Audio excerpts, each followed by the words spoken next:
মুরলির তারিখ 2রা সেপ্টেম্বর 2024। ওম শান্তি। মধুবন থেকে বাপদাদা বলছেন, মিষ্টি বাচ্চারা, যেমন তোমাদের এই নিশ্চয় রয়েছে যে ঈশ্বর সর্বব্যাপী নন, তিনি তোমাদের পিতা, ঠিক তেমনি অন্যদেরকেও বুঝিয়ে নিশ্চয় করাও, তারপর তাদের ওপিনিয়ন অর্থাৎ মতামত নাও। প্রশ্ন: বাবা তাঁর নিজের সন্তানদের এমন কোন কথা জিজ্ঞাসা করেন যা অন্য কেউ জিজ্ঞাসা করতে পারে না? উত্তর: বাবা যখন বাচ্চাদের সঙ্গে মিলিত হন তখন জিজ্ঞাসা করেন, বাচ্চারা, পূর্বে তোমরা কবে মিলিত হয়েছিলে? যা শুধু বাচ্চারাই বোঝে, তারা তৎক্ষণাৎ বলে, হ্যাঁ বাবা, আমরা 5000 বছর পূর্বে তোমার সঙ্গে মিলিত হয়েছিলাম। আর যারা বোঝে না, তারা বিভ্রান্ত হয়ে পড়ে। এইরকম প্রশ্ন করার মতো বুদ্ধি অন্য কারোর মধ্যে থাকেই না। বাবাই তোমাদেরকে সমগ্র কল্পের রহস্য বোঝান। ওম শান্তি। আত্মারূপী বাচ্চাদেরকে আত্মাদের অসীম জগতের পিতা বোঝান যে, এখানে তোমরা বাবার সম্মুখে বসে রয়েছ। বাড়ি থেকে বেরোনোর সময় যেন এই ভাবনাই চলে যে আমরা শিব বাবার কাছে যাই, যিনি ব্রহ্মার রথে অর্থাৎ শরীরে বসে আমাদের স্বর্গের উত্তরাধিকার দেন। আমরা স্বর্গে ছিলাম, পুনরায় 84 জন্ম পরিক্রমা করে এখন নরকে এসে পড়েছি। আর কোনো সৎসঙ্গে কারোর বুদ্ধিতে এই সমস্ত কথা আসে না। তোমরা জানো আমরা শিব বাবার কাছে যাই, যিনি এই রথে এসে পড়ানো। তিনি আমাদের অর্থাৎ আত্মাদের সঙ্গে করে নিয়ে যেতে এসেছেন। অসীম জগতের পিতার কাছ থেকে অবশ্যই অসীম জগতের উত্তরাধিকার পাওয়া যাবে। একটা তো বাবা বুঝিয়েছেন যে আমি সর্বব্যাপী নই। সর্বব্যাপী হল 5 বিকার। তোমাদের মধ্যেও 5 বিকার রয়েছে, তাই তো তোমরা অত্যন্ত দুঃখী হয়ে পড়েছ। ঈশ্বর সর্বব্যাপী নন, এই ওপিনিয়ন অবশ্যই লেখাতে হবে। বাচ্চারা, তোমাদের তো পূর্ণ নিশ্চয় রয়েছে যে ঈশ্বর পিতা সর্বব্যাপী নন। বাবা তো পরম পিতা, পরমশিক্ষক এবং গুরু। তিনি অসীম জগতের সদ্গতিদাতা। তিনি শান্তি প্রদান করেন। আর কোনো জায়গায় এমন কথা কেউ মনে ভাবেও না যে আমরা কি প্রাপ্ত করব। এ কেবলমাত্রই কানরস, রামায়ণ, গীতা ইত্যাদি শুনতে যায়। এর অর্থ কিছুই বুদ্ধিতে নেই। পূর্বে আমরাও পরমাত্মাকে সর্বব্যাপী বলতাম। এখন বাবাই বোঝান যে এসবই মিথ্যা। এ বড় গ্লানির বিষয়।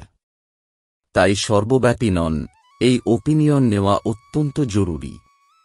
আজকাল যাদের দ্বারা তোমরা উদ্বোধন ইত্যাদি করাও, তারাও লেখে ব্রহ্মা কুমারীরা ভালো কাজ করছে। অত্যন্ত ভালোভাবে বোঝায়। ঈশ্বর প্রাপ্তির পথ বলে দেয়।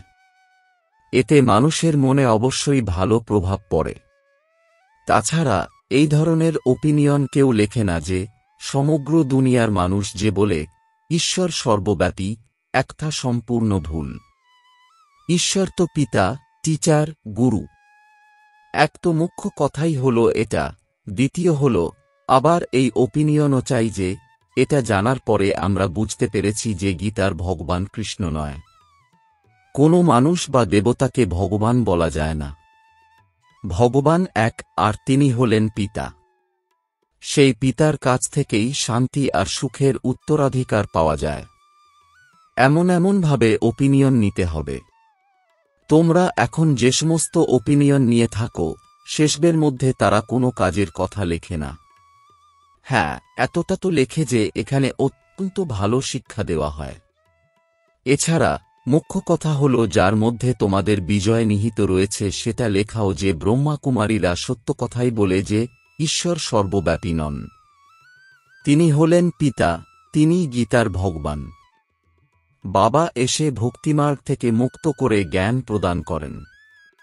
এই মতামত নেওয়ারও প্রয়োজনীয়তা রয়েছে যে এই জলবাহিত নদী গঙ্গা পতিতপাবনী নয়, তা হলেন একমাত্র বাবা। এমন ওপিনিয়ন যখন লিখবে তখনই তোমাদের বিজয় হবে। এখনো সময় আছে।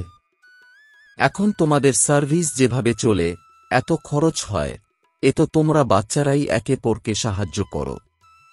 বাইরের লোকেরা তো কিছুই জানে না। তোমরাই নিজেদের তনমন্ধন খরচ করে নিজেদের জন্যই রাজধানী স্থাপন করো। যে করবে সেই পাবে, যে করে না সে পায়ও না।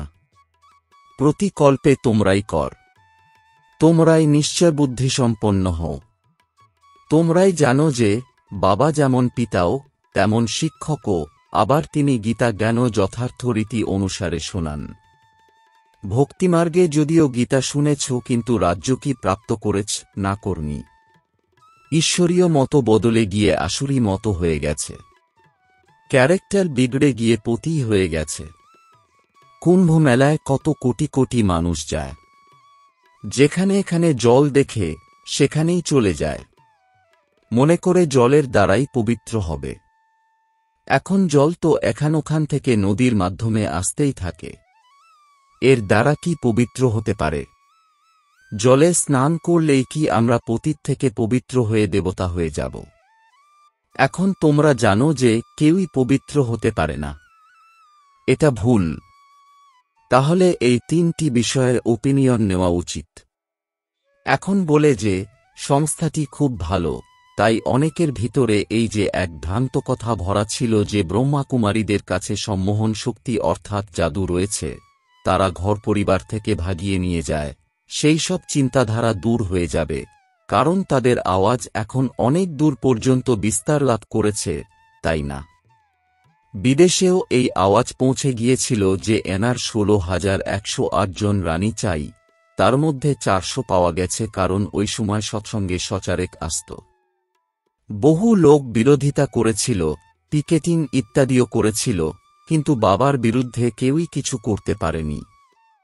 সকলেই বলতো এই জাদুকর আবার কোথা থেকে এসেছে, আবার কেমন ওয়ান্ডার দেখো, বাবা তো করাচিতে থাকতেন। পুরো দল তখন নিজু থেকেই নিজেরাই নিজেদের একত্রিত করে পালিয়ে এসেছিল। কেউ জানতেও পারেনি যে নিজেদের ঘর থেকে তারা কিভাবে পালিয়েছে। এও ভাবেনি যে এরা এতজন কোথায় গিয়ে থাকবে। তখন বাবা তৎক্ষণাৎ একটি বাংলো কেনেন। তাই এটাই হলো ম্যাজিক, তাই না? এখনো বলে যে এরা জাদুকরী। ব্রহ্মাকুমারীদের কাছে গেলে আর ফিরে আসবে না। এরা স্বামী স্ত্রীকে ভাইবোন বানিয়ে দেয়, তাই অনেকে তো আর আসেই না। এখন তোমাদের প্রদর্শনী ইত্যাদি দেখে সেই যে কথাগুলো বুদ্ধিতে বসে গিয়েছিল তা দূর হয়। এছাড়া বাবা যে ওপিনিয়ন চায় সেসব তো কেউ লেখেই না। বাবার তো সেই ওপিনিয়ন চাই, তারা যেন লেখে যে গীতার ভগবান কৃষ্ণ নয়। সমগ্র দুনিয়া মনে করে কৃষ্ণ ভগবানুবাচ, কিন্তু কৃষ্ণ তো 84 জন্ম সম্পূর্ণ করে। শিব বাবা হলেন পুনর্জন্মরহিত। তাই এর জন্য অনেকের মতামত চাই। অনেকেই রয়েছে যারা গীতা জ্ঞান শুনে পুনরায় দেখবে একটা সংবাদপত্রেও বেরিয়েছে যে গীতার ভগবান পরমপিতা পরমাত্মা শিব। একাধারে তিনিই পিতা, শিক্ষক, সকলের সদ্গতি দাতা। শান্তি আর সুখের উত্তরাধিকার একমাত্র তাঁর কাছ থেকেই পাওয়া যায়। এছাড়া এখন তোমরা পরিশ্রম করো, উদ্ঘাটন করাও, মানুষের ভ্রান্তি দূর হয়, ভালো শিক্ষা প্রাপ্ত হয়। এছাড়া বাবা যেমন বলেন তাদের তেমনই ওপিনিয়ন লেখা উচিত। মুখ্য ওপিনিয়ন হলো এটাই। এছাড়া ওরা শুধু রায় দেয় যে এই সংস্থা খুব ভালো। এতে আর কি হবে? হ্যাঁ, ভবিষ্যতে যখন বিনাশ আর স্থাপনা আরও সমীপে আসবে তখন তোমরা এই ওপিনিয়নও পাবে। বুঝে লিখবে। এখন তোমাদের কাছে আসতে শুরু করেছে, তাই না? এখন তোমরা জ্ঞান পেয়েছ, এক পিতার সন্তান আমরা সকলে ভাই ভাই।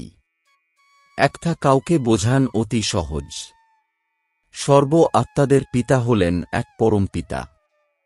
তাঁর থেকে অবশ্যই পরম অসীম জগতের পদ প্রাপ্ত হবে, যা 5000 বছর পূর্বে তোমরা পেয়েছিলে। ওরা অজ্ঞানী লোক বলে কলিযুগের আয়ু লক্ষ লক্ষ বছর, আর তোমরা বল 5000 বছর, কত পার্থক্য! বাবা বোঝান 5000 বছর পূর্বে বিশ্বে শান্তি ছিল। এই এইম অবজেক্ট অর্থাৎ লক্ষ্মীনারায়ণ সম্মুখে রয়েছে। এনাদের রাজত্বে বিশ্বে শান্তি ছিল। সেই রাজধানী আমরা পুনরায় স্থাপন করছি। সমগ্র বিশ্বে সুখশান্তি ছিল, দুঃখের কোনো নামই ছিল না। এখন দুঃখ তো অপার। গুপ্ত রীতিতে আমরা সেই সুখশান্তির রাজ্য স্থাপন করছি নিজেদেরই তনমন্ধনের সহযোগ দ্বারা। বাবাও গুপ্ত, নলেজও গুপ্ত, তোমাদের পুরুষার্থ গুপ্ত, তাই বাবা সঙ্গীত কবিতা ইত্যাদি পছন্দ করেন না। ওটা হল ভক্তিমার্গ। এখানে তো নীরব থাকতে হবে, শান্তিতে চলাফেরা করতে করতেই বাবাকে স্মরণ করতে হবে আর বুদ্ধির দ্বারা সৃষ্টিচক্রকে মন্থন করতে হবে। এখন এই পুরানো দুনিয়ায় এ তোমাদের অন্তিম জন্ম। পুনরায় আমরা নতুন দুনিয়ায় প্রথম জন্ম নেব। অবশ্যই পবিত্র আত্মা চাই। এখন সব আত্মারাই পতিত। আত্মাকে পবিত্র করার জন্যই তোমরা বাবার সঙ্গে যোগযুক্ত হও। স্বয়ং বাবা বলেন, বাচ্চারা, দেহসহ দেহের সর্বসম্বন্ধ ত্যাগ করো। বাবা নতুন দুনিয়া তৈরি করছেন, ওনাকে স্মরণ করলেই তোমাদের পাপ খণ্ডন হবে। আরে বাবা, যিনি তোমাদের বিশ্বের রাজ্যভাগ্য দেন, এমন বাবাকে তোমরা কেমন করে ভুলে যাও? তিনি বলেন, বাচ্চারা, শুধুমাত্র এই অন্তিম জন্মে পবিত্র হও। এই মৃত্যুলোকে এখন বিনাশ সম্মুখে দাঁড়িয়ে রয়েছে। এই বিনাশও 5000 বছর পূর্বে হুবহু এইভাবেই হয়েছিল। একটা স্মৃতিতে তো আসে, তাই না?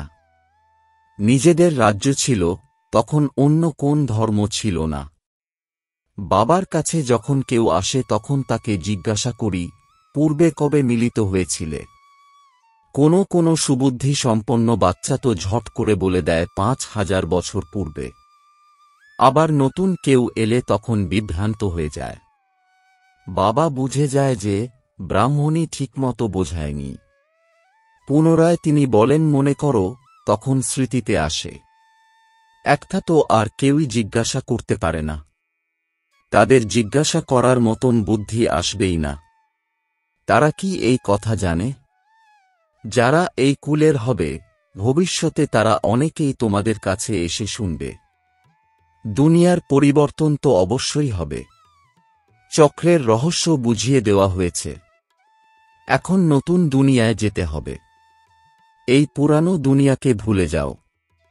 বাবা নতুন ঘর তৈরি করছেন, তাই বুদ্ধি তখন সেই দিকে চলে যায়। পুরানো ঘরের প্রতি তখন আর মোহ থাকে না। এ হল অসীম জগতের কথা। বাবা নতুন দুনিয়া, স্বর্গ স্থাপন করছেন, তাই এখন এই পুরানো দুনিয়াকে দেখেও দেখো না। মমত্ব যেন নতুন দুনিয়ায় থাকে।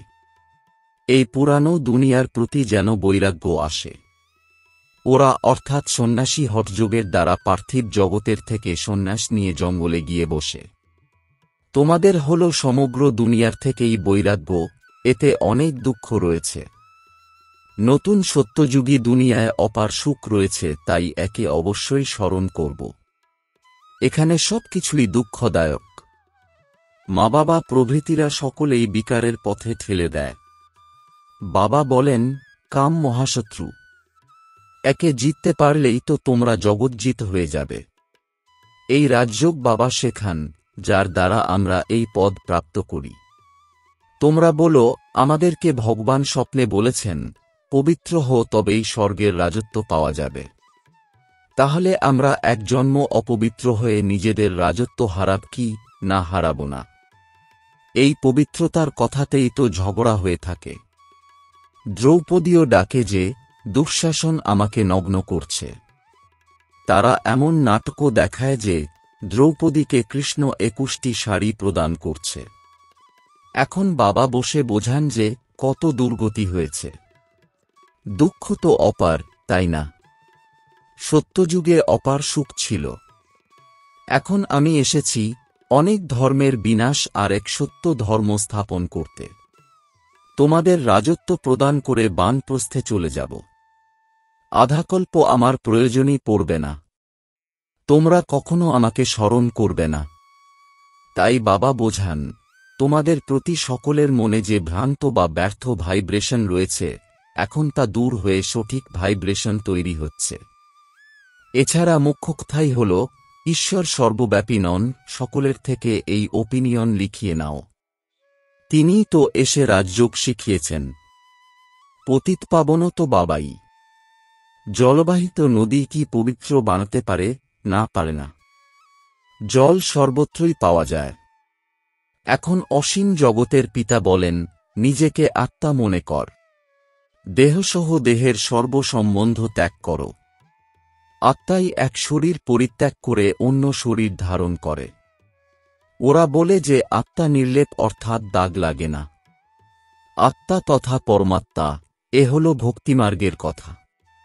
বাচ্চারা বলে যে, বাবা, কিভাবে স্মরণ করব?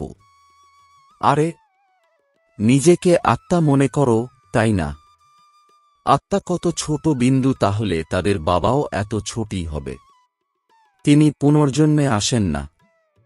এই জ্ঞান বুদ্ধিতে রয়েছে। বাবার স্মরণ কেন আসবে না? চলাফেরা করতে করতেই বাবাকে স্মরণ কর।